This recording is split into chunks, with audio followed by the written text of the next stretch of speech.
Hello and Happy New Year, everyone. My name is Abudu. I am the Chief Executive Officer of EbonyLife Media and EbonyLife Place. I would like to take a few minutes of your time today to shed some light on the recent allegations made by the investigative reporter Tobore Ovuorie. Tobore wrote the article titled Inside Nigeria's Ruthless Human Trafficking Mafia, which was published on August 12, 2014 by the Premium Times, her employer at the time. Premium Times Services Limited, publishers of Premium Times, has disclosed that journalist Tobore Ovuorie cannot lay claim to the copyright over the investigative report, which belongs to them. According to the Premium Times editor-in-chief, Mr. Mujid, only the media company and its partner on that project, ZAM Chronicles, can lay claim to the copyright for the report based on Nigeria's copyright law. We sought and obtained the rights from Premium Times, the owners of the story. As such, we fulfilled our legal obligation and do not take kindly to suggestions stating otherwise. There are several instances where we have acquired the rights to other stories, books, and plays, such as Queen Hunter, Death and the King's Horseman, and The Secret Lives of Baba Sebi's Wives. This is how our industry works. We dare not make a film without acquiring the rights. Although I have addressed our legal obligations, which were fully met, there are also moral issues to be dealt with in a case like this. So in May 2019, 20 months before the launch of Oloture on Netflix, we reached out to Tobore to acknowledge her journalistic achievement, to commend, recognize, and encourage her in her ongoing campaign against sex trafficking and that of her NGO. We granted Tobore a private screening of the movie, gave her a special mention in the end credits of Oloture, and I interviewed her on Moments with Mo. In addition, we wrote to her and offered her 5% of the proceeds from our planned cinema run to go towards her NGO, which she acknowledged.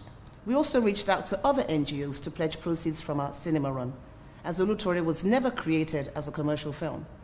We felt that it was an important film to make, and several kind donors helped us to raise the money to make it. Due to the COVID-19 pandemic, the cinema release of Oloture never happened. Instead, we decided to partner with Netflix, and the film was released on the 2nd of October 2020. Only a day after our release on Netflix, I got a phone call from a reporter, Kiki Modi, who said she had been in touch with Tobore. Here is part of her subsequent email. I'm reaching out to you today because various similarities have been flagged between a 2014 investigative report featured in Premium Times and the film, and I want to include that in my report. My report is due to be out today. Apologies for the short timing. I'm hoping to clarify some facts from you and hopefully get your comments. We decided to respond, although we didn't have to. That article is available online. Within a few days of this, Tobore went on social media making accusations. Then she wrote to Netflix making demands. Then she launched an attack against Kenneth Inyang. I feel particularly bad for Kenneth because he had never seen the script until we approached him to direct the film. He's such a passionate filmmaker, but he's had to deal with daily and weekly harassment from Tobore. Then on the 4th of November 2020, a month after the movie was launched on Netflix, we got a letter from Tobore's lawyers accusing us of copyright infringement and demanding $5 million in compensation, which is about 2.5 billion naira. At this point, our in-house lawyer advised that we needed to engage external legal counsel, which we did. We were being accused of the crime of copyright infringement with a 2.5 billion naira demand.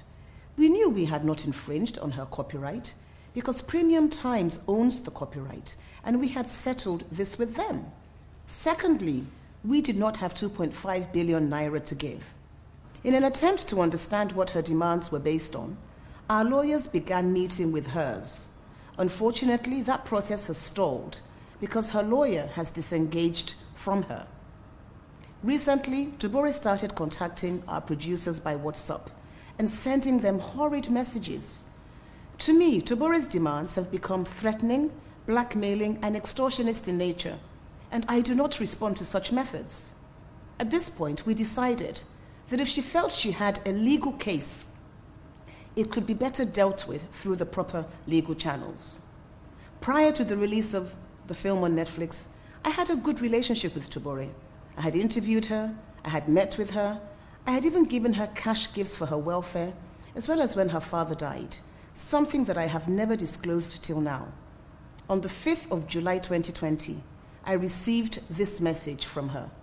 Good evening, Ma. How are you, work, and the family? I hope you are well. Please remember my family and I in your prayers. My father went to be with the Lord on Friday, July 3rd, 2020. It's been a very difficult period for me. My dad and God was all I had. But now I'm left alone to myself. Thanks, Ma, Tobore. On the 14th of July 2020, I received this message from her. Good morning, Ma. Thanks so much for the money sent to me. I greatly appreciate your care and support. God bless you. I'm so grateful. I will keep you updated. So we had a relationship. She even sent me a message on my birthday in September 2020. And then, a few days before the release on Netflix, I sent her a text message. Hi dear, it's strictly on just Netflix, no cinema due to COVID. I promised you a cash gift towards your foundation, and I will still make it happen even though we did not have a cinema release. Get everyone to watch on Netflix. This was her reply. Okay, Ma, I'll look at how to get them to watch on Netflix. Most of them are not online and can't afford being on Netflix, but I'll get around it. Congrats, Ma. By the 3rd of October 2020, a day after the launch on Netflix, I couldn't reach Tobore. I sent her a text message saying, Tobore, my dear, trust you're well. I'm trying to reach you. Everything changed after the growing popularity of the film on Netflix. I have said this time and time again, but let me state it again for the record. Oloture is a story inspired by true events involving the work of scriptwriters, the development of characters, locations, situations and occurrences that were created by our writers. There was no Alero, Chooks, Linda, or Blessing in Tobore's newspaper report. Her boss was never in love with her, one of the several parts of the film that was created by our writers. Certain incidents in Oloture are similar to what happened to Tobore, and this is why she was given credit and why Premium's Times was given credit. However, Oloture could never be Tobore's life story, as she has claimed. Indeed, so many women from around the world are trafficked to Italy, have similar stories. Please, let's educate ourselves on how the movie industry works and how stories are developed and what inspires them. Oloture was made by a team of over 100 people, including researchers, writers, producers, our director, editors, actors, and crew. NAPTIP, the National Agency for the Prohibition of Trafficking in Persons, supported us with research, locations, and vehicles. One of our producers, James Amuta, had recently made an award-winning documentary called Nightfall in Lagos, which was all about prostitution. We brought him in on this project because of his experience. What Tobore experienced is what hundreds of thousands of women and girls experience around the world. The stats on human trafficking are horrendous, and we made this movie to shed light on this horrid trade. Earnings are estimated at 150 billion globally. 2/3 of this figure, about 100 billion, is generated from commercial sexual exploitation. The average woman trafficked for forced exploitation generates about $100,000 in annual profits. If there is one thing that I stand for, it is integrity. It's about working hard and always standing up for what I believe in. My entire team know me. Many of you out there know me. We do what we do because we love what we do. We have not exploited Tobore or anyone else, and we will not be exploited by anyone. The facts are clear. We have everything in writing, and we are prepared to defend ourselves against baseless attacks and legal challenges. We will not be intimidated because of the imagined financial success of this film, Oloture. However, our door is always open to have a conversation that is appropriate and right, which is how we began our relationship with Tobore. Anything else will be refuted and rebuffed, and if necessary, settled in a court of law. Finally, let me say that I have observed the sensationalized coverage and many of the comments on social media regarding this matter.